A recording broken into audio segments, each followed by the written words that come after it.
Welcome to a culinary journey through the heart of Japan, where simplicity meets perfection.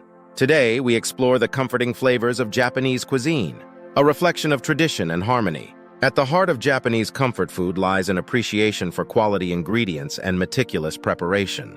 Take, for example, the soul-warming embrace of a bowl of ramen, a delicate balance of savory broth, tender noodles, and toppings that vary from region to region, yet always deliver a comforting hug to the soul. Or perhaps the sizzle of okonomiyaki on a hot griddle, a savory pancake filled with a medley of ingredients, topped with a symphony of sauces and bonito flakes, creating a harmonious blend of flavors and textures. And let's not forget about the serene simplicity of Japanese tea. From the earthy notes of matcha to the delicate fragrance of sencha, each sip is a moment of tranquility in a busy world.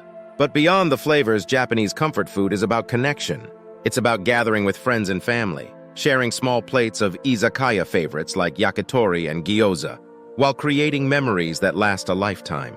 And no Japanese meal is complete without a bowl of steaming rice, a staple that sustains and nourishes the body and soul. So, whether you're savoring the simplicity of a bowl of udon or sharing laughter over plates of sushi, each bite of Japanese comfort food is a journey to the heart of Japan, where every flavor tells a story of tradition and taste.